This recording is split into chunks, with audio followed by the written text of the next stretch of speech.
Welcome everyone to today's hybrid workshop titled Energy Efficiency, EU-China Cooperation and Opportunities for European SMEs, organized by the EU SME Centre in collaboration with the European Union Chamber of Commerce in China. So I am Helika Jurgensen, managing the EU SME Centre's training center, and I will be a co-moderator today, moderating from the online. Together with me will be moderating from on-site in Tianjin UCCC's office, Christoph Schremp. Yes. Today, well, let's take a look at the agenda at first that we're having today. So we have 3 presentations planned for you today. We will start by Dr. Christoph Schremp, who will give us a debrief of EUCCC's study report on carbon neutrality, the role of European businesses in China's race to 2060. Thereafter, we will see a presentation by Mirko Turrina on challenges and actions for industrial plants in energy efficiency. And finally, the 3rd presentation will be delivered by Dr. Zhao Liming and focuses on high-tech solutions in supporting SMEs to achieve environmental protection in energy saving. So briefly, today's speakers you can see joining me are Dr. Christoph Schremp, who is the General Manager of Airbus Tianjin Delivery Center. And since 2021, he is the chairman of the EUCCC Tianjin chapter board. Then Mirko Turrina is the general manager of Goglio Packaging, the manufacturing and commercial hub of Goglio Group Asia market.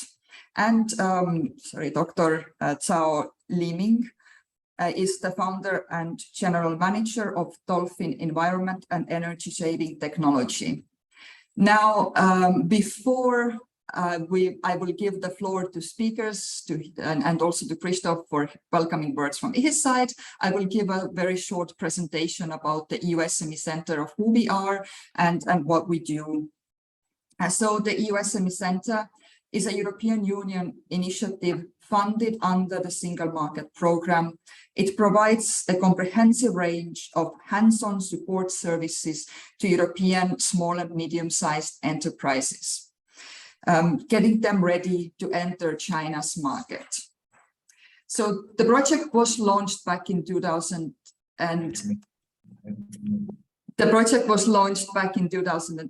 and it is currently in its 4th phase. It is implemented by a consortium of 6 partners and associated partners, and you can see the logos of all of our partners and associated partners on the slide.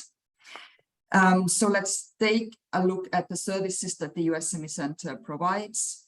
And let me first start introducing the self-diagnosis tool. It is an online tool that SMEs can use to measure their readiness towards China market by answering a set of questions. It is a recommended first step for small SMEs or small and medium-sized enterprises planning to do business in China. So we recommend everyone to start by the self-diagnosis tool to understand where you are and what you need to learn. The second service that we provide is the Knowledge Center, which is our comprehensive library of market reports, guides, and case studies to improve your knowledge about China market. A core service that the EU SME Centre offers is a confidential and practical first-line advice on business development, law, standards and conformity, and human resources, helping SMEs to save money while making sure that they have the correct information to start doing business in China. And then the EU SME Centre provides online and on-site trainings on various topics, and today's event is part of EU SME Centre's training program. And finally, the EU SME Centre also operates an advocacy center, which provides coherent, consistent, and consolidated voice of EU SMEs vis-à-vis the Chinese authorities. And now I would not like to take any further time, so I'd hand it over to Christoph. Christoph, the floor is yours. Thanks a lot, Helika, and a warm welcome as well from my side. As co-host together with the SME Centre, I represent today the European Union Chamber of Commerce, and I'm the chairman, elected chairman here in Tianjin. To give you a little bit of flavor, who is the European Union Chamber of Commerce in China? When founded in the year 2000 with 51 members, as of today, we have more than 1,700 members, and they are organized in 7 chapters from Shenyang in the north down to Shenzhen in the south. 9 cities are covered in 7 chapters, as I said. And we are not only having these chapters, but we have also 26 working groups dealing with subjects from HR to finance up to further topics on taxation, for example, but also 9 fora where things, for example, on protection of IP rights are discussed. So very attractive for members to join and be part of the chamber here in China. And most important, we are the recognized voice of the European business, not only in China, but also on top level in Brussels, for example. Before the visit of Charles Michel last week, he got a more than 1 hour lasting briefing by our president and vice presidents on the situation in China. What we are doing, we have a famous ABC where A, and please go to the next slide, stands for advocacy. We have a lot of meetings with high-level government officials, 261 so far. We have also on 111 events submitted comments to upcoming legislation, and we contributed on providing advocacy letters. And for sure, the most recent advocacy letters we were sending were all around relieving the COVID measures, supporting business that is not completely restricted under the so far very stringent COVID-19 restrictions. That's the advocacy part. But also we have the business intelligence part. If you go to the next slide, where we provide insights on how business is doing here in China. It's very important here that we have regular meetings in the working groups, publications and newsletters to share on the specifics that are relevant for the industry. But not only this, what we normally have, we have a lot of publications, and you go to the next slide, please, where our members can also read online or on paper what matters for the business. Business confidence survey is one, but we normally once or twice per year have special reports, and one of these special reports I'm going to share later on, which is about the decarbonization. And finally, for sure, we also take care of our business community. Please go to the next slide, where we have a lot of social events linked not only to business, but bringing the business community together on different, in a different environment. Sport events, soccer tournaments, badminton tournaments, or big galas are part of it, but also the Corporate Social Responsibility Award that celebrated in some of the chapters brings together our business community, European business community here in China. This is my short introduction on the chamber as such. And Erika, you want that I directly jump into my presentation? Okay. So,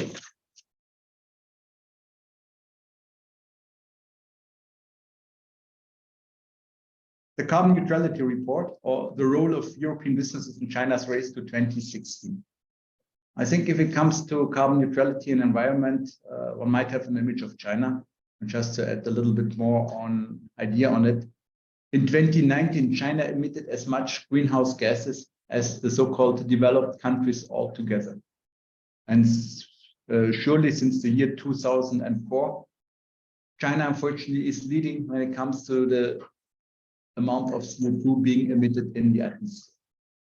Therefore, it came as not a big surprise, also with the raising environmental problems China was facing, and air pollution in the early 2010s was definitely a topic here.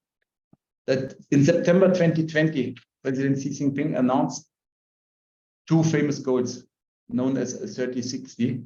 Means by 2030, China should have achieved its peak on emission of CO2. And by 2060, China should have achieved carbon neutrality. But clearly, the way to go there is not yet clearly to all of our members. And we conducted in that frame a report. You can go to the next slide. Please.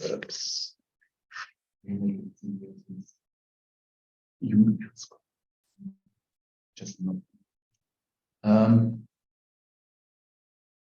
Go to the next. This one is where you can see that achieving as a company an objective of being carbon neutral in China seemed to be at least for almost 70% difficult or somewhat difficult here. And as well, they are not aware on the plans of China becoming carbon neutral and where they can join these plans and what does it mean and an impact for the business as such. And even 1/4 so far is not really aware of how to achieve carbon neutrality as a company here in China. When we're looking, and one topic we have to mention here, we have to be aware that the green sustainable mindset is not everywhere the case. For example, in 2021, what we experienced was in some provinces, all of a sudden, our member companies, and not only those ones, but the industry as such, was facing power shortcuts. Part of the reason behind was that on a short-term achievement of environmental objectives, it was simply decided that not produce the companies by cutting the power down. And for sure, this is not a sustainable way on avoiding emissions and move forward on a green way to become carbon neutral by 2060. And it's also evident that at that stage, China's economic growth is largely dependent on manufacturing for both for the domestic consumption, but as well for the export. And manufacturing as such is still very much relying on mainly cheap energy. So if you go to the next slide, please.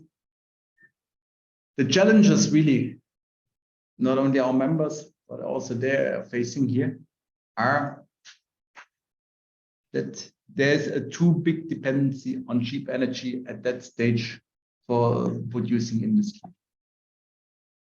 And for sure, China is so far the largest consumer in the world of carbon, of coal to produce energy.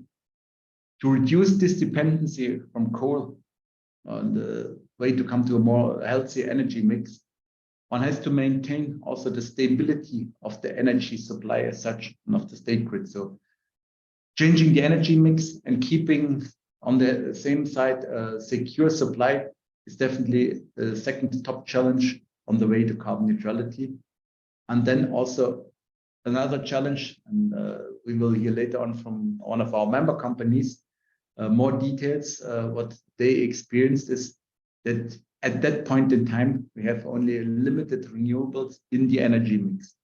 So if you want to purchase bigger amounts of green energy, that might become difficult. And often cities like Tianjin can provide only like 14 to 18% green or renewable energy from the overall energy available. These are the challenges, and they are also very much relevant for SMEs here in China. But it's not how to reinvent the wheel. So we know that European companies have already developed efficient technologies for decarbonization in their home markets. Yeah. Therefore, our members are quite confident that they have the right measures in place to become carbon neutral. 46% definitely say they are equipped to run the race. And also from our business confidence, we know that 9 out of 10 members definitely have a goal to become carbon neutral, latest by 2050. Means we should be ahead of the race that China is running as such. Also, we see that still some are in a planning phase, and even some not really are concerned. But the good thing is definitely there are possibilities to learn from European experiences. As a little bit as China, Europe with the 27 member countries basically has not a unified approach, since some are already much more ahead on the way to decarbonization, some others are still behind a similar situation we have here in China, where we face regional differences, and therefore there's a good opportunity for China to learn how Europe is managing the Green Deal, decided by the European Commission a few years ago. It's also interesting to see, in the next slide, how the strategy to decarbonize is driven. And here we can see that it's in China specifically driven by 3 factors. One, and that's globally also relevant, is the environmental, social, or governance related factors that drive companies to become carbon neutral. But much more important for China is also regulations and policies being in place to go for carbon neutrality, and also the downstream customer basically asking for carbon neutral products or carbon reduction objectives plays a role, while companies should become carbon neutral. That's also then extending into the supply chain, and we know China definitely is the hugest supplier in the world for many companies. So therefore, going down this road is very important, and especially if it comes then also to reducing on a scope 2, so linked to the production and to the scope 3 emissions. Supply chain plays a big role, and therefore the pressure here is definitely quite important, a significant driver for our member companies to become carbon neutral. But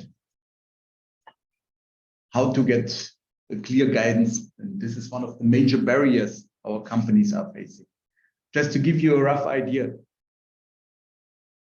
the major plan on becoming carbon neutral is that the green energy proportion is increasing over the coming years. By 2025, it should be 20%, by 2030, 25%, and finally in 2060, 80% of the energy consumed should be green energy. We have also, on the other hand, already by 25 CO2 intensity reduction by 18%, and energy intensity reduction by 13.5%. But how? The point definitely here is the N+1 action plans need to be fleshed out.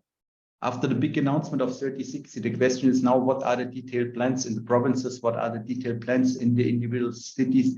What are the detailed plans for industries to be somehow on that road to carbon neutrality? There is not a local or industry level guidance everywhere available. It's very often absent, and that leaves our companies in an unsecure situation. They don't know where to go, how to achieve it. And therefore, it's so important that also the business is further consulted in order to be part of that road and part of the roadmap. And we all hope that targets become much more specific and comprehensive, but at the same time also very much ambitious. We all experience and perceive, for example, the environmental targets of the 14th five-year plan as very weak and rather easy to be achieved, knowing that it's very ambitious to make carbon neutrality in China by 2060. So therefore, we also really hope that there is work done on being more specific on how which gases have to be reduced by which measures and by which amounts. And what is also very important, and still not yet there, that local governments also provide emission-related KPIs, and that it's very clear how these are measured and monitored. Another barrier is the next slide, is on the carbon market itself and the energy system. The transitioning from the coal remains a key challenge. We said before, the dependency on cheap carbon coal is still very dominant. So how to use really renewable energy? Also here to give you some idea, in order to achieve the objective for 2030, in the years from 2025 to 2030, every year between 110 to 140 gigawatt on new wind energy needs to be installed in China to be able to achieve the energy mix of 25% of green and renewable energy by the year 2030. And it's also clear that European business on the way to carbon neutrality prefers the utilization of renewable energy as part of their decarbonization ranking. And our members report almost 7 out of 10 that the lack of access to renewable energy could derail them in order to achieve the corporate decarbonization targets they have.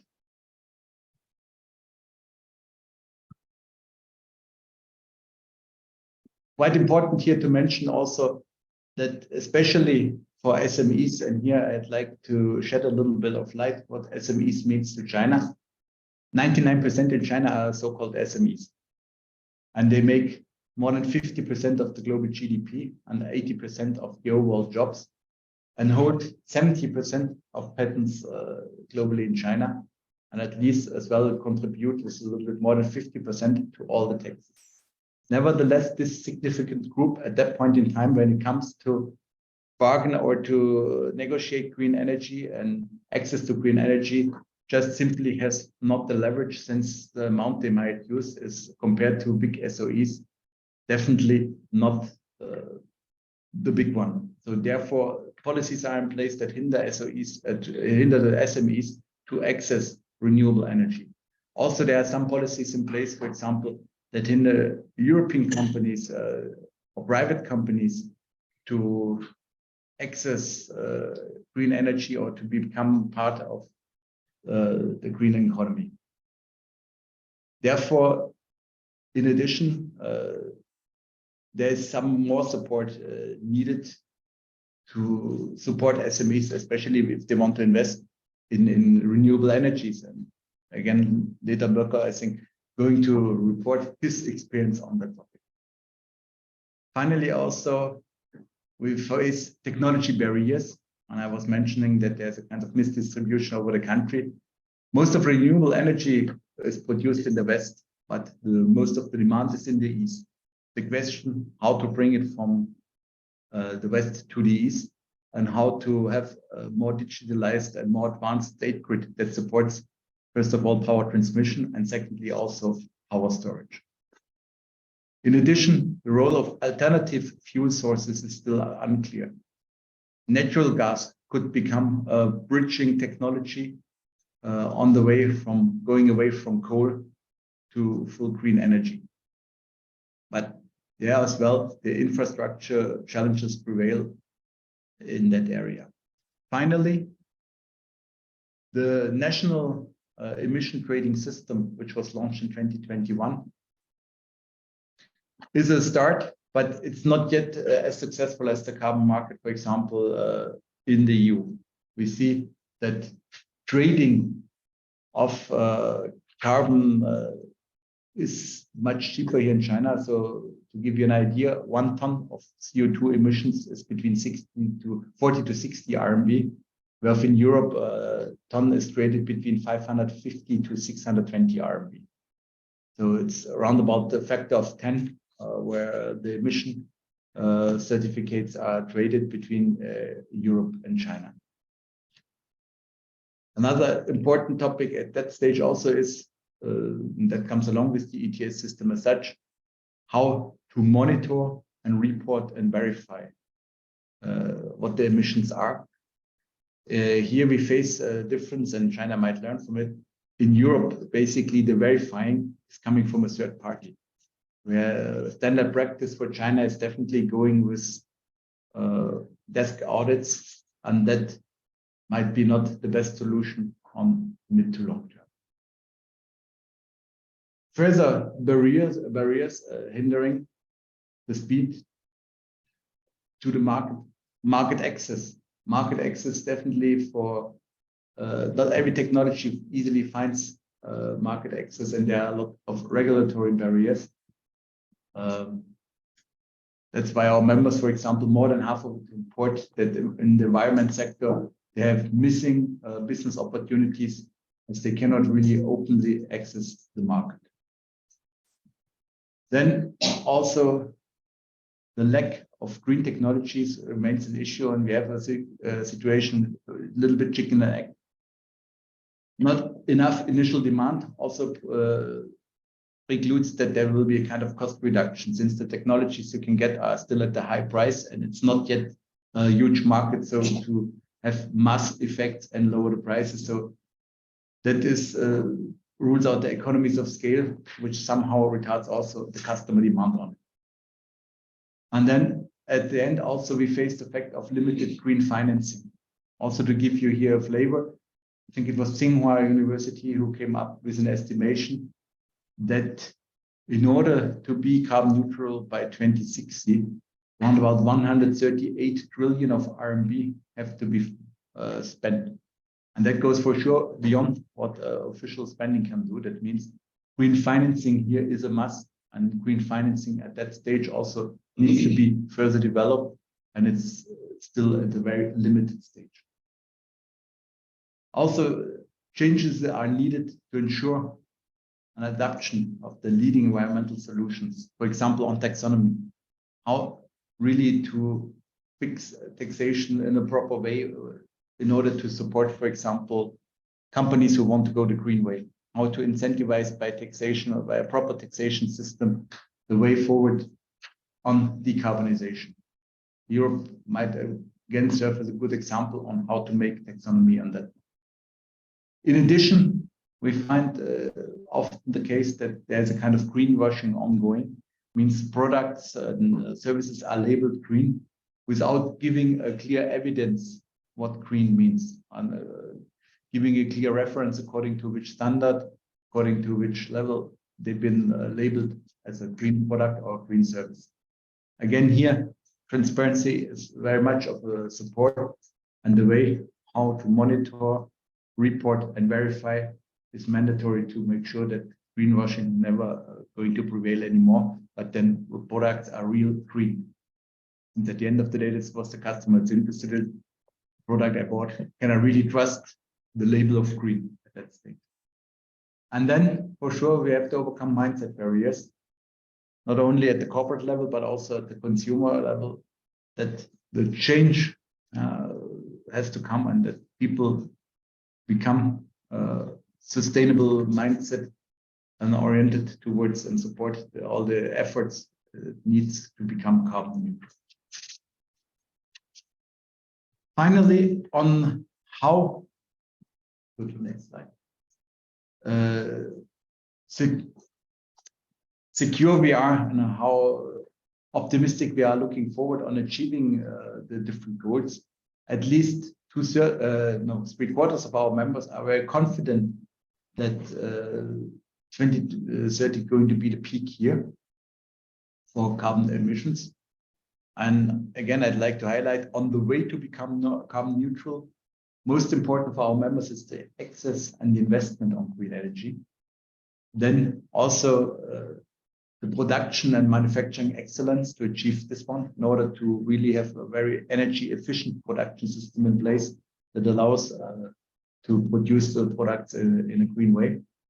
And then also technology and innovation plays a key role here in China, but finally as well, the mindset and the awareness change of the employees is very important on the road to decarbonization. Nevertheless, almost 80% of our members are convinced that decarbonization of China can be achieved by 2060. We should be all aware that the regional decoupling, which is ongoing, might derail all the efforts on the way to become carbon neutral. This one should not underestimate if, for example, access to certain technology might not be able, might no longer be given due to decoupling that could slow down the speed of decarbonization in China. Therefore, let's have a look also on what our members are taking care when it comes to decarbonization policies in China. Slide. It's mainly the next slide. There's no more slide behind. Okay.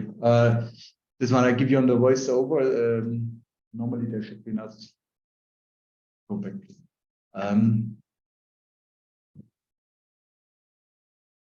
The members take a lot of care of what will be the national roadmap for the decarbonization. Then also very important is how the CO2 emission restrictions will look like. How strongly they're going to be enforced, in which way they are coming up. Also here, especially again, I repeat, monitoring, reporting, verifying might become very important. And that's why our members are focusing very much and pay a high attention on this one. But for sure as well on industry level guidance. What is the guidance for chemical industry?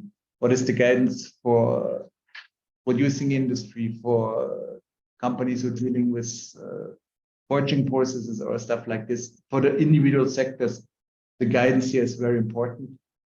And then for sure, also they are looking on how carbon trading is ongoing.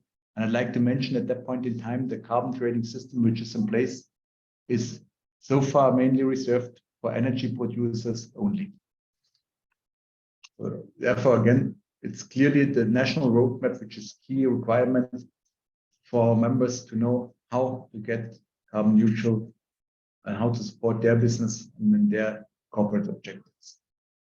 In a nutshell, hope that's the nutshell slide. Okay. Carbon neutrality is really relevant for SMEs. The report we made there was by more than 50% basically completed by at least companies that have less than 1,000 employees. For sure, we know the definition might end by 250, but for me, it's quite important to see that here what we have summarized in this report was really driven by companies that have not so many employees and are rather small. It is really important as one of the key takeaways that we have a more detailed and concrete policies in place to know how this road to carbon neutrality by 2060 can be done. The Chinese energy system, state grid, and its digitalization, but as well the carbon market as such, need urgently reforms to support the way to carbon neutrality and decarbonization.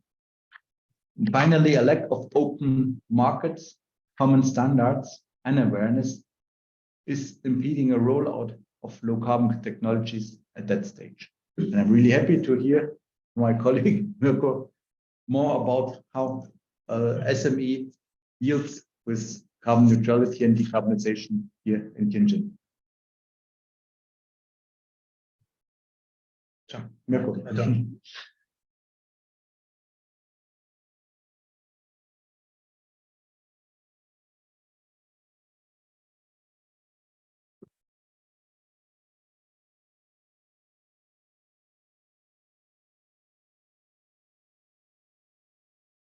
So good afternoon, everyone connected from China, and good morning who is connected from Europe. Thanks for Chris for his comprehensive sharing of this the status of our the member of the European Chamber of Commerce on carbon neutrality. Today I'm here to share our experience in terms of energy efficiency and carbon neutrality from a perspective of a small, medium enterprise like us, Goglio, Tianjin Packaging. So we can move forward. Sorry. We move to the next. Down. Maybe it's...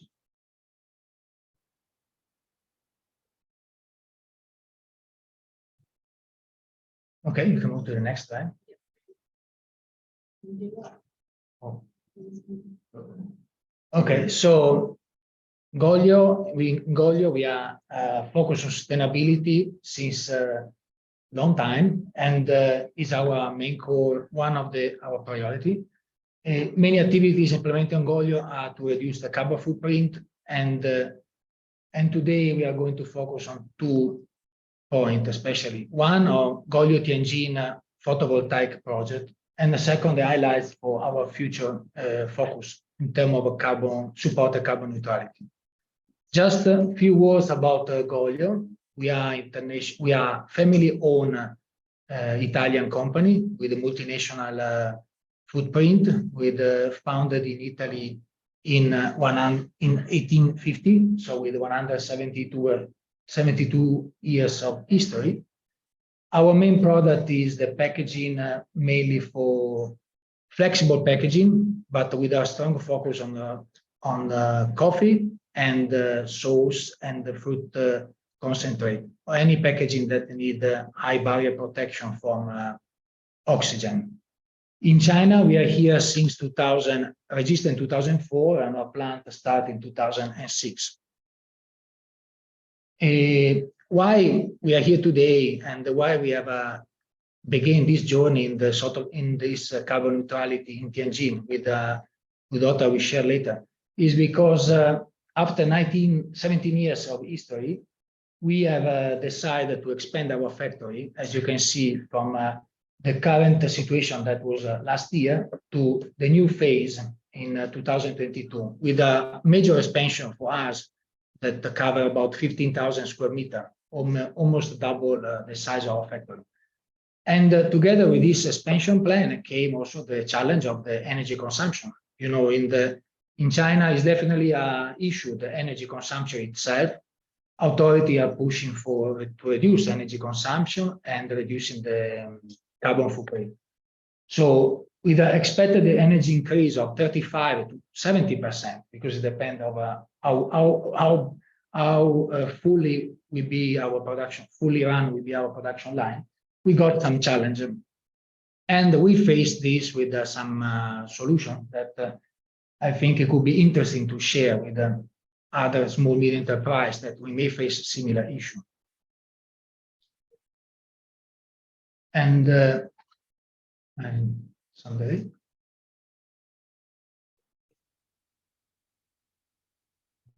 Okay, so then we face the challenge to have an increase of energy consumption, face a moment of huge investment for our side. So basically with no extra capital available for investing in the green energy that is often in the small medium enterprise are considered not the key or core business. So we have looked for alternative solution, and at the end we found out that the solar power generation plant installed in our land could be a way, but we didn't have any kind of I would say ability to invest more on this. Therefore, we find a partner that sponsor finance this project, and we signed with them an agreement of solar power generation and a PPA agreement, so purchasing power agreement. And now the solar plant basically agree with them. This contractor is going to take part of our roof and the parking lot with total generation of up to 1,300 kilowatt. And this basically, the agreement is signed between us and them, is we are loaning to them, we are renting to them for free the roof and the land, and we are binded to buy their energy.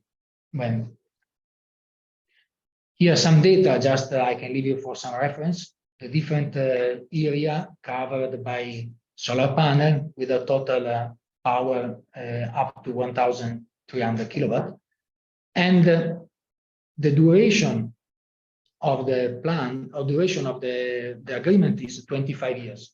So this PPA agreement is last for pretty long time. Therefore, we also have a projected the total power generated in the 25 years is 414 million kilowatt, and expected each year 1.7 million kilowatt per hour. That up to last year is up to 30%, more than 30% of our all previous consumption of energy. For future will be in a range of 15%. So in this way, with this agreement, we are going to have energy coming from renewable sources in a range of 15%. It depends on how heavy will be this, how heavy will run our new production line. And we have some data in reference of CO2 reduction emission and standard coal saving amount, because we know that in China, especially now for China, most of the energy is produced by coal. I sum up here in one PPT all the benefit that we reach, because when we started the project, I was a bit limited on the resources. We have actually not. I didn't want to ask capital to the board to invest this, because I think we are not in the right time. But we didn't want to invest anything, and we want to not increase our cost. So at the end, we reach this renewable source. The renewable energy now will be produced with a solar plant where we didn't invest any money, so 0 RMB. We are also the first company in our industrial park that did this, because we also faced the problem with the authority how to solve this I would say agreement, how to make it work legally. And we have left open the possibility for us as an owner of the land to buy back the solar plant as soon as we feel comfortable to use it and to run everything by ourselves.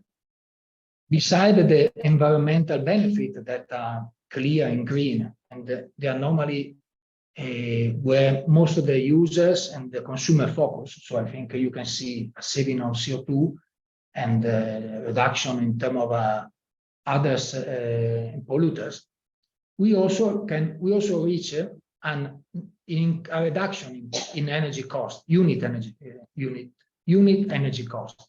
I mean, this all comes with no cost for us in terms of investment and operation. So we have at least 10% lower price than the grid. We will buy the energy at the price lower than the grid, at least 10%. And additional benefit that we have not quantified yet, but the covering of the roof by solar panel is going to improve the life of the roof, and also increasing the insulation during the summertime. So with the less cost for air conditioning. What are the lessons learned from us? And I think also opportunity and something valuable to be shared with others in this project. We summarize in 3 main points. One is regulatory support. We solved a problem that no one solved before. So I think we set a case that can be used for many others. It's not a big project, but is an important step. Also, we have solved the issue of grant financing. That is one of the main topics that Chris highlighted just now. A private, basically, finance this project, because the solar energy is economically viable.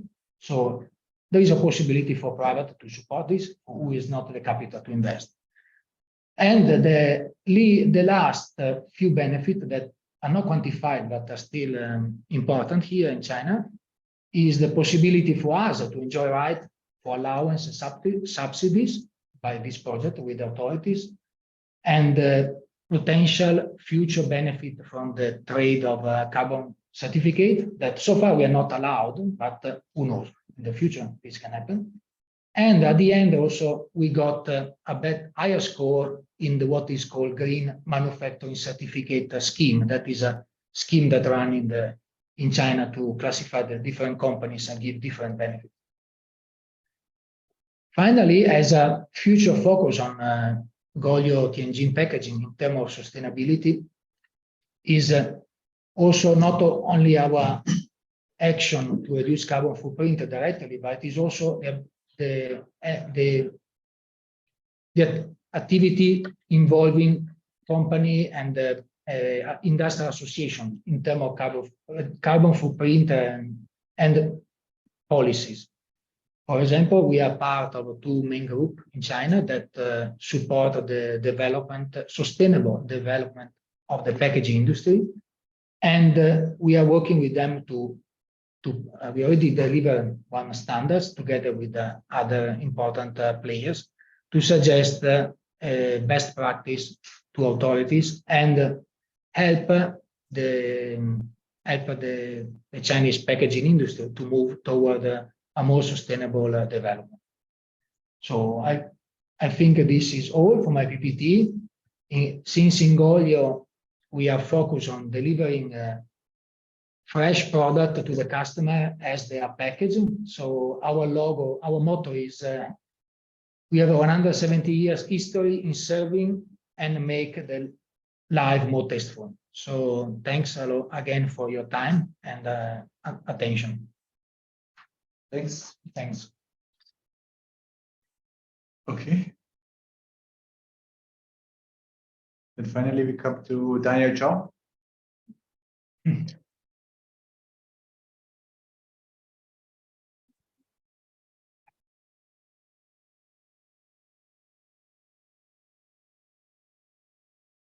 Maybe also one more remark for the participants online. If you have already a question on the top of your mind, feel free to use it in the chat and send it up front.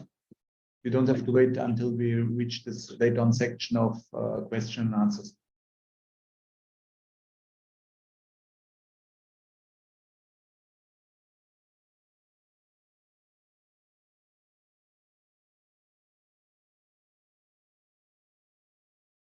I'll open the updated version of Mr. Zhao's PPT.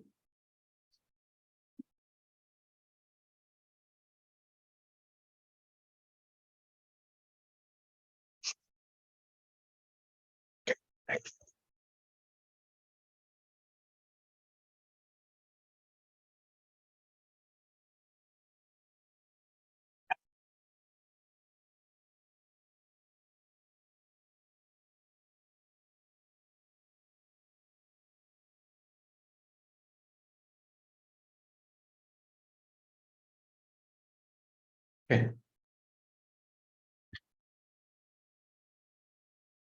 Can I start? Yes. Okay. Thanks. Thanks everybody, and thanks everybody online and offline here in the meeting room, and thanks for European Chambers and EMC, SME. I'm sorry, SME, and for giving the chance of this presentation for everyone. And it's my pleasure that I would like to share the knowledge I have collected from my previous 20-25 years career in construction industry, especially focusing on energy saving stuff. Okay, so next contents. Oops. Yeah. Okay. Okay, in my presentation today, I would like to, this is two big parts. One part is to, I just say, summarize the technologies regarding, related with energy saving, and especially focusing on industry, in factories, on different parts with you. And the second is I have 5 items I put on, which I think could be quite common or good technologies, and share with you with more details. So first of all, it's kind of a summary. I would like to say mainly for the energy saving stuff in a factory, I can separate these to 3 different sections. One is HVAC, which means we always say as air conditioning system, and secondary is always the heat recovery that all of the factories will have kind of heat discharged and wasted, that we don't recover and don't use it. Actually, it's free.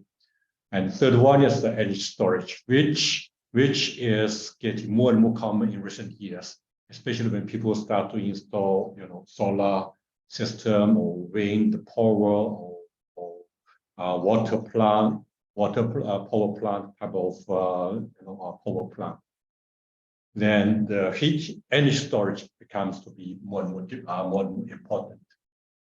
So for first one, the HVAC, I listed 7-8 items in this section. And the first two is related with the geothermal system, which means the energy available underground at different levels, and people can install kind of system and use different kind of technology to use this heat from the ground. And the third one is absorb chiller, which means it's quite a special ones, like people can generate chilled water cooling from the hot water. And the fourth one is free cooling technologies, which always people can apply in spatial applications. Like if a factory has a clean room, and a clean room at the winter always has not a lot of condensation, not a lot of humidity control requirements. So then people can use the free cooling mode to run the system and then save cost. And auto control and things of Internet of Things, IoT. I mean, it's always the things that are related with the HVAC system. That recently more and more HVAC is using auto control and using this kind of IoT for the system running, monitoring of the system running. And then the coming ones we're talking about, I'm talking about the systems, the major machines we always choose for the actual system. Recently getting more better and better technologies applied. Like normally we have a screw type compressor for the air compressor, which is quite normal, and also become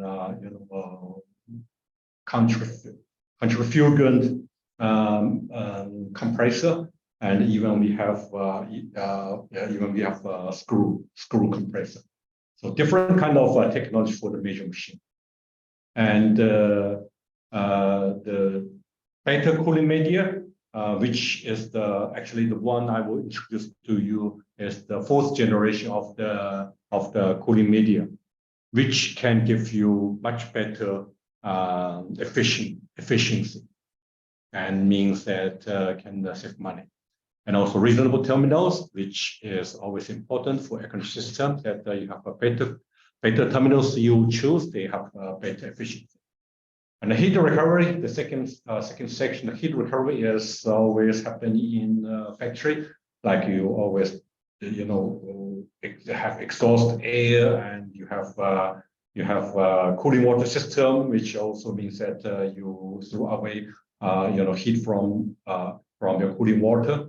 And also most of the factories has the air compressor that you can recover the air compressor heat for at least like your shower water or kind of hot water for heat up the processed water. And the boiler, always you have exhaust gas.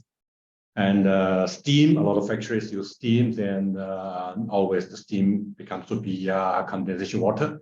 And most of them I can see my the clients through this way. And heat pipe, heat exchanger application, I mean, this is quite a spatial heat exchanger with very, very high efficiency.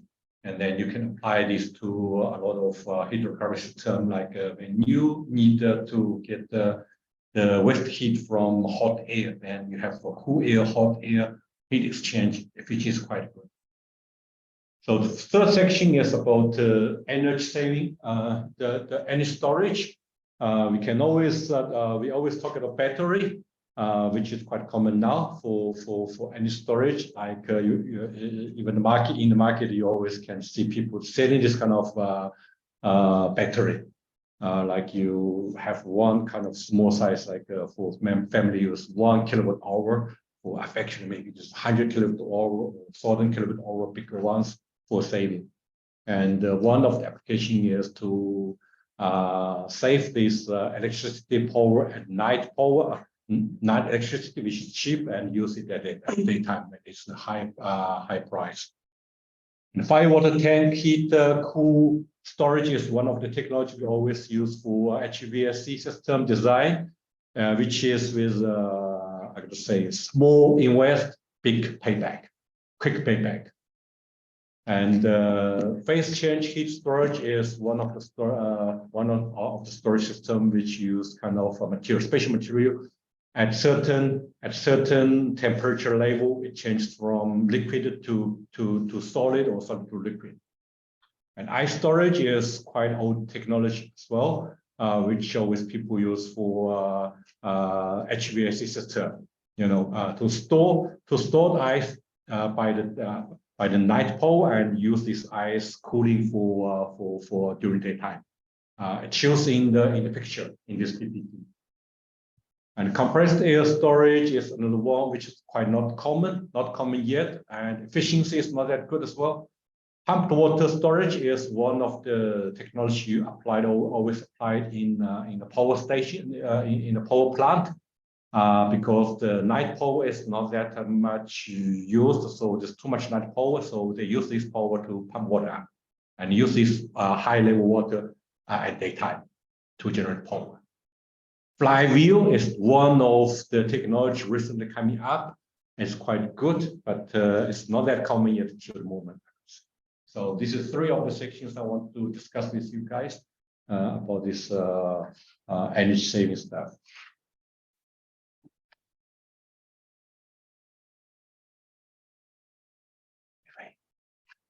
Okay, fourth section is more adding up, but this is not the items I want to focus on, but some items quite interesting I would like to share with you. One is the first one is equipment with magnetic bearing or air bearing. This is quite new technology. You can see the picture of the fan at the right top corner.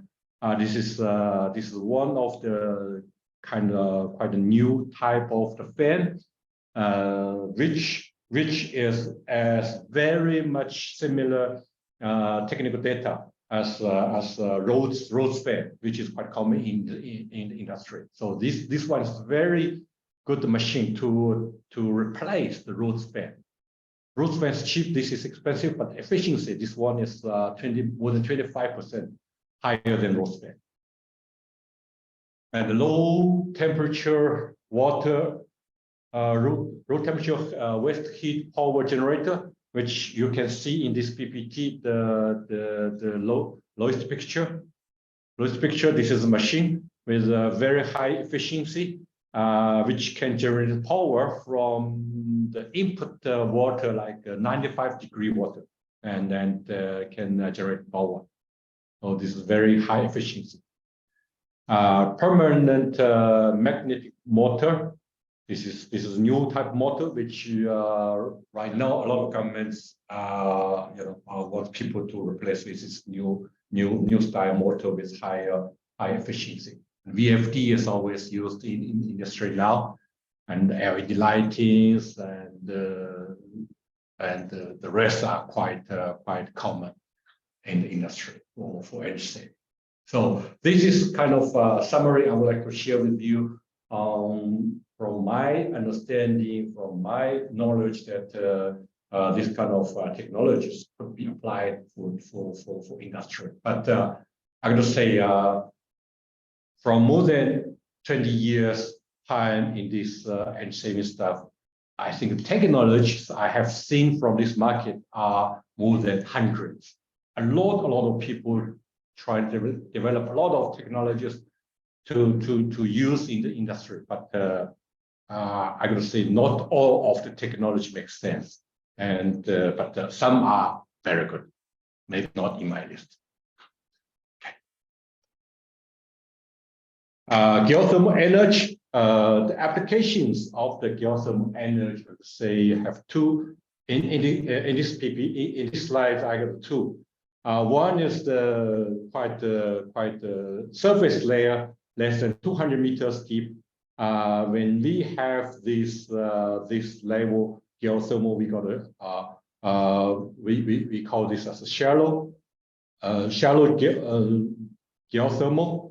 And with this one, we need a heat pump to raise the temperature when we use this system for heating the building, or we lower the temperature when we cool down the building. So it means that actually the temperature from the geothermal itself is not high enough for heating or not low enough for cooling. But the system is still very good. Especially means that this system can combine both ways, the heating and cooling, with one system for a building. And this is something like the technical, like HVAC system with cooling tower cannot do it, because the cooling tower can only make cooling function at summer, and for the winter you need to use another source. So for this kind of geothermal system, you can solve both problem and use run one system. And in most of the cases, what I meet from this market with all the factories I visited with those clients, this kind of system can save a lot of cost, and the payback normally will be like 5-6 years. A little bit long, but still good enough. And the second one, the geothermal heating system, is only for heating normally, but the drilling for this kind of system is a lot more, normally 2.5 to 3 kilos deep, with kind of spatial technology. But now we can only do this kind of U shape, or only one drilling with 2 pipes. Means that we need to circulate water down to the ground to take the heat up. We cannot pump water up directly anymore because of the limit from the government. Also, this is not environmental friendly. For example, in Tianjin, a lot of people start to apply this kind of system since 1990s. And currently, I think in Tianjin, there are more than 20 million square meter buildings use this geothermal system for heating up the building. But this kind of system caused a problem in Tianjin city, that water table gets lower and lower from years. And then the government has limited that you cannot develop this new kind of system with pump water up anymore. So the only system we can do is like the ways I showed in my slide, that you circulate water down. But when you are in good locations, the efficiency of this kind of system is really good enough. And this kind of system, you are at very high investment, but very good payback. Okay, this is simply this shows that different levels heat you can take from the surface to 0.2 kilos, and from 0.2 to 3, and even deeper than 3. You are much better. Next, this is slides I especially put in here because I'm in Tianjin today, and Tianjin is quite famous in using this kind of geothermal system that you can see from this map at the middle of Tianjin, at the dark, the red yellow area. The temperature from the ground like 3 kilos deep, mostly is like more than higher than 100 degrees. It's higher than, yeah, it's very hot water. So if you're lucky, you are sit on this kind of the locations, then you got a very chance that you can apply this heat. And overall in China, there are a lot of cities, a lot of places that you can get this kind of heat.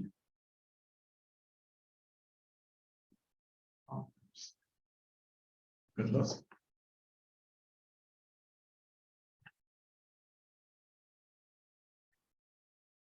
Online still okay? Okay, so shall I? Okay, so next slide is absorb chiller. The technology of this absorb chiller is to generate chilled water or cooling water from the hot water. So this is kind of a spatial technology and spatial machine.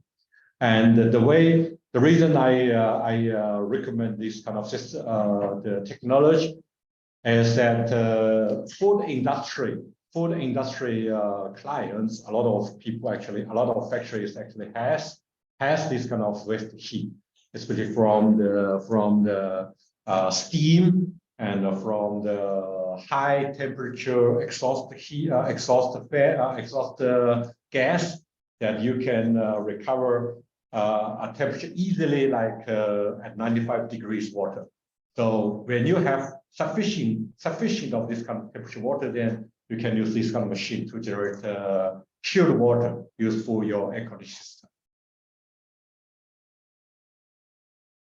But in this industry, actually, a lot of people directly use gas to generate chilled water for the building heating. Like I have seen one of the projects very much near to here, and in Jingwan Center, and there's one building use this kind of machine to generate chilled water during summer, and for the winter they use this gas, burning gas for the heating of the building directly.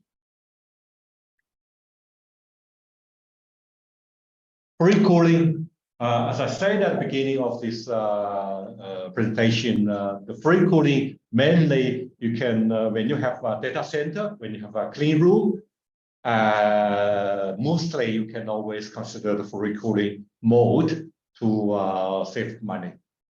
This one even in Jiangsu province, Shanghai, mostly you have 3 months in the year you can run this mode.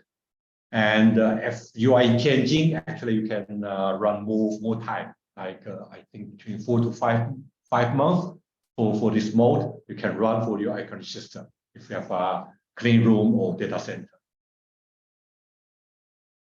And the modification of the system for this kind of the modification of the system is quite easy. The cost is not high and the payback is very quick. Normally you would say keep being 2 years. Compressed air system heat recovery is quite very much common now in most of the factories, especially for a lot of factories has a big capacity of the compressed air. And but I'm going to say unfortunately the temperature recovered from the compressed air is not that high. So normally you use this for shower or use for process heating, used for canteen type of applications. And mostly there are 70% of the energy you can recover from the compressed air system. Like if you have 100 kilowatt air compressor, normally you can recover 70 kilowatt from this air compressor for the hot water. This is the last material I would like to recommend. R1190. This is a new generation refrigerant and quite new. This is developed by a local Chinese government, owned company. They started marketing from last year, and the good thing is that this kind of media can save 20 to 38% of power when you run the air conditioning. But the disadvantage of this kind of material is that you cannot apply this media in a big machine like a compressor, like in a chiller with 1,000 kilowatt. You cannot. The limit is like 150 kilowatt cooling capacity or heating capacity, a heat pump. You can less than that you can use this one, but the payback is very quick, especially when you have factory and you run this at long time. This is all I would like to recommend. Thanks a lot, Daniel.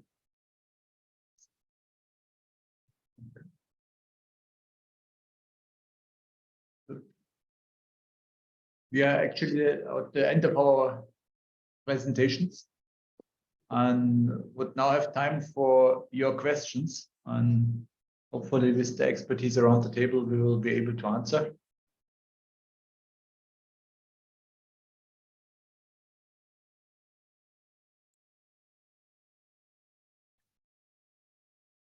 Do we have any questions on site, or we start with the online questions?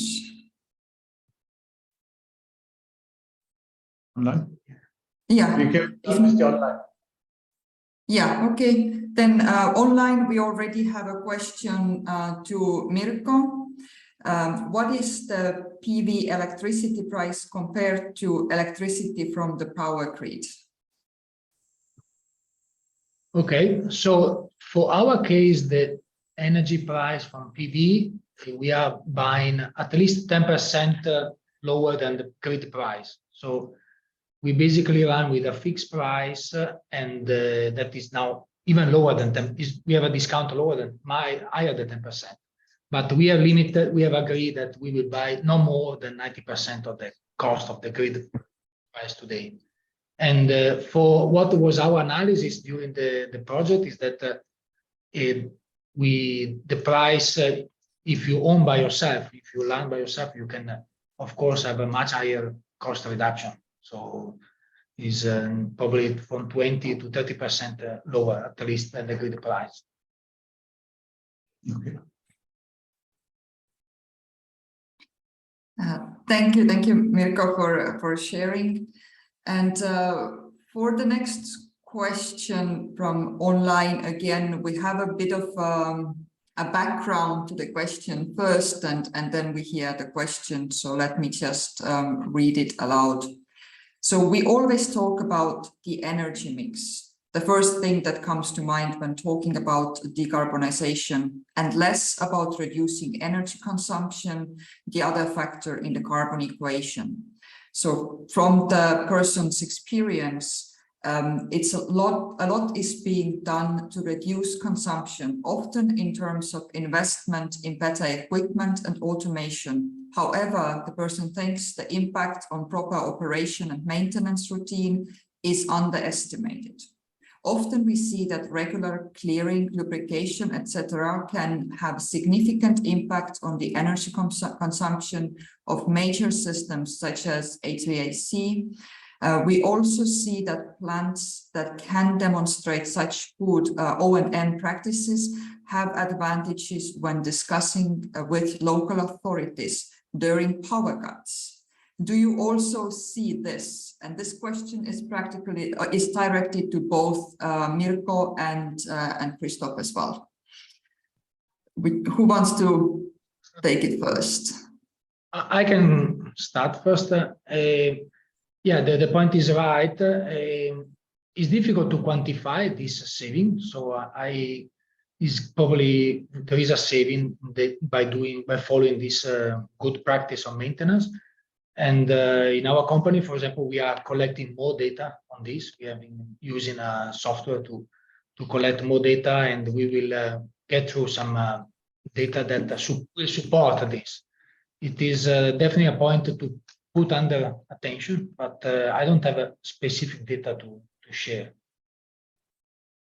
I also can confirm from our side that for sure maintenance is definitely a key part. What I'd like to state as well, the reduction of energy consumption comes also in some industries to a certain quite quick natural ending, where you cannot go further down with reducing energy, while you simply have to assure a certain type of operation. To give you an idea, in order to assemble an aircraft, you have to keep a certain temperature for some of the processes, like sealant processes, and that requires a minimum temperature. So it would be there not wise to save energy by going with the temperature below, for example, cure times you need to apply for a certain material. So therefore, the saving potential definitely already may have reached the type of natural ending. It's true, by maintaining all the equipment you have in place, you can contribute, and I agree with what Mirko said, to quantify it, for sure you have to be much more digitalized and be able to monitor your individual equipments to give their clear quantification what maintenance finally brings as an additional effect. But it brings definitely. Thank you, Christoph. Online, we also have another question, so that is directed to Charlie Ming. And again, a little bit of explanation for the question first. So the more advanced the equipment, the higher maintenance skills are required. SCADA with wrong settings, for example, faulty sensors, etc., are still common. O&M becomes even more critical with huge impact. Refrigerant change, leaks, etc., are other examples. So what is your view on this from your technology system supplier perspective? Charlie Ming, question for you. Okay. Well, yes, as I said in my slide, like the auto control is always very important in the system. And from this point of view, I've some of my clients from Germany, and they are at a very high level auto control system design and application for the clients. Like I can see most of their machines running on site in China. They produce this in Europe, in Germany, and installed in China and running, 24 hours, every day in a year on site, but very much stable. But I would say in China, a lot of auto control systems are not designed or installed at high level quality. So from the clients or sites I visited, for so many clients, I got to say most of the auto controls are down, not running, because of the problems they got, like the sensor problems or the design problem, the program problems, and the system cannot run properly. Then people just simply shut it off. So this is what's happening actually in this market, a lot of people. But this is what we are trying our best, that we have very much detailed design in PLC or DDC, whatever it is, the technology we apply, and following up for our clients. We follow up, and during at least first 1 to 2 years that we maintain this running mode, the system running for the client, and we improve it when we see some issues coming up. So this is I would say the most important thing of auto control system when you build up for your client, that you need to follow up, and not just finish it, install it, and leave out. Then what's happening is that a lot of systems just cannot run properly. Mm. Thank you, Charlie Min. Let's see if we have any questions on site also.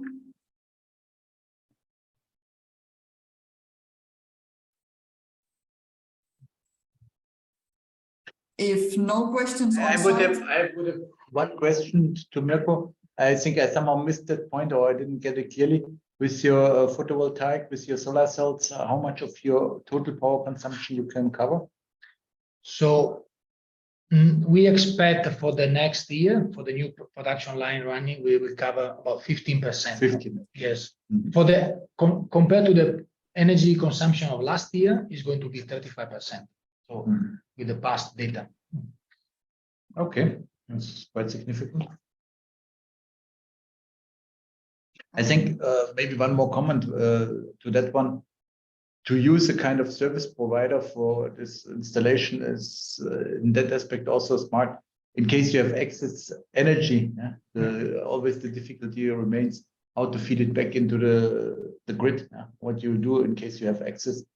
And that is one of the other challenges we face. Yeah, you might have good installations, and at the end of the day, you find yourself in a situation where you don't know where to go with the energy if you want to feed it back, for example, into the state grid. Yeah, I think this is a point actually how we solve the problem of the regulatory, because our supplier basically was not from Tianjin, but to sell the energy to us, he has to register a company in our industrial park, because by the regulatory, who sell the energy to us must be located in the same industrial park. So the legal entity that is selling the energy to Goglio is located in the same industrial park, and they manage all the relationship with the grid. That they are much more expert than us. So that is a really good point. Okay, now let's take one question from online as well, and we continue with Mirko. As packaging producer, how do you rate the recycling network in China? The recycling network in China is okay. China is broad, is a continent. I mean, really there are a lot of cases, a lot of situations. There are two things in China. The regulatory side doesn't allow for food industry, for example, to recover and recycle the packaging. So in China is working very well. The recycling of PET for the PET bottle is economically viable and working very efficiently, but it cannot be recycled. So the product is basically all down recycled to carpet or other application, because for food industry, food safety is still the priority and it cannot be used. And any city and every region is trying to evolve. I think there is a longer path that we are experiencing by joining the GRPG and other association. But there is a lot of support on this. So step by step, I think the leading city like Shanghai, Shenzhen will lead by example, and other will follow. So it is still the beginning of this journey, but it will be not a solution that covers every city. It will be a solution that covers hub by hub or cluster by cluster, because every area has different needs. Okay. Thank you very much, Mirko. So let's also take a question to Cao Liming. What kind of heat resources could be applied by the absorb chiller?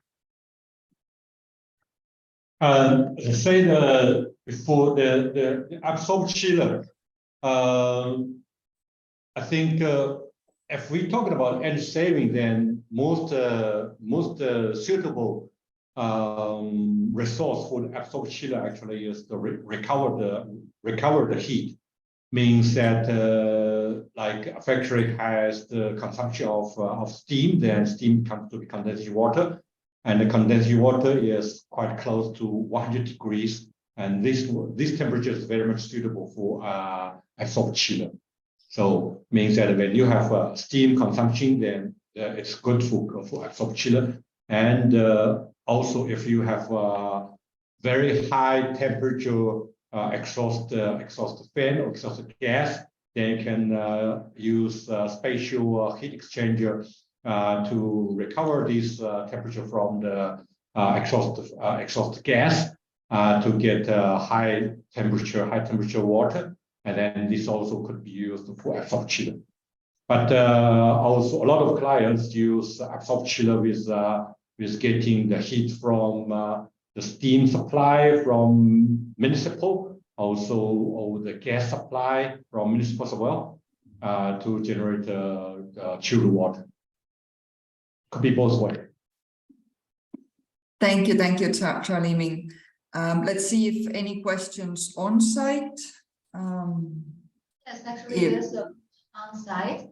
The question is directed to Mr. Mirko. I just hear you said that you're going to buy the energy from the contractor, right? Mm-hmm. So I suppose the price is much will be deeper than the market price when you afterwards buy the energy. Is that true? Yeah, the price we are going, the price of the energy we are buying now for the contractor is going to be about 10% cheaper than the grid price. With that is, I would say, our limit. We will now we are currently start with a lower price than we have a discount higher than 10%. So, but we set that boundary. The maximum price is 90% of the grid price. And the contractor we have the right to sell the energy that we cannot use. They can sell to the grid at their condition. So I also noticed that you have adopted this, started this project when you're expanding your second phase of factory. So why this point of time to use this to introduce this project to your factory, and also why this contract among all those contracts? Because they will have to use 25 years of your. Yes, thanks for the question, because actually, as a small medium enterprise, as Chris mentioned, is difficult to find a solution with the authorities sometimes when you go for just for one problem. So this case, during the expansion, and during this economic period, China has been some up and down in the economy, more down in certain market.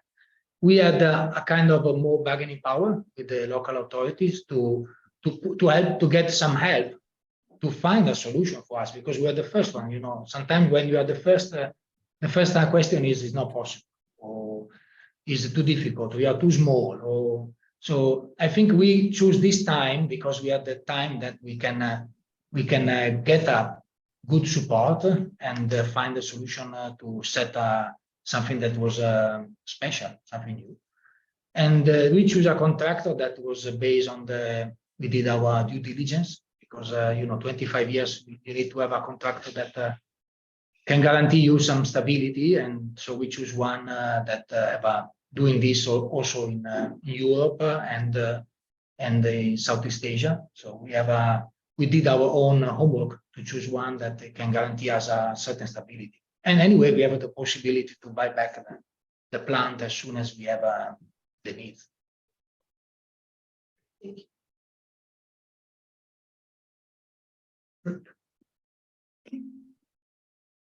Any more questions on site? Or if no, then I think we're coming also towards the end of the Q&A session, but maybe it would be good to hear what recommendations can you give to SMEs for smart green energy? What should they consider? And let's hear all the experts on that question. Who would like to start?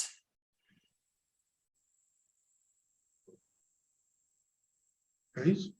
For green energy, but what they should consider, for sure, the individual cases are individual cases, so you have to be very much aware about your specific needs you have now.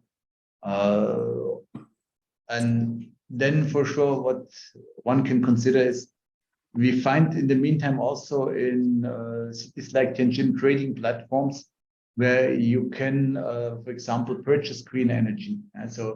And I think it's an individual consideration you have to make in terms of what's your business case. Does it support going for a buy or make solution? And we found here, let's say, with what Mirko's way was a good way where you can avoid buy, but benefit from having green energy.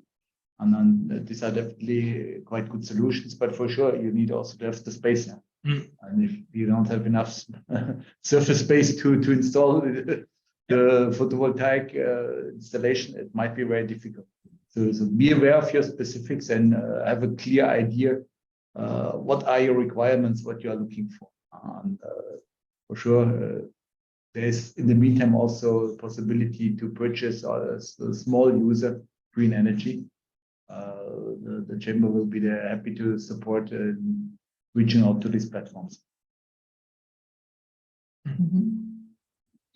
Mirko or Ciao, Limin, do you want to add anything?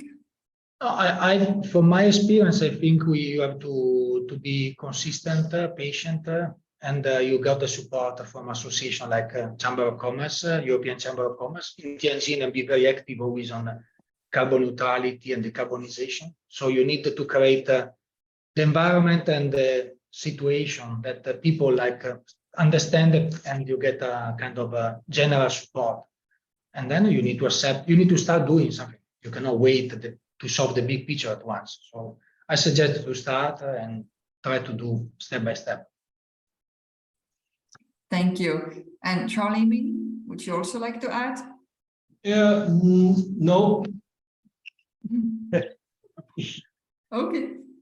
Okay, that's fine. Well, unless there's anything on site, I think oh yes, I think from online we're done with the Q&A.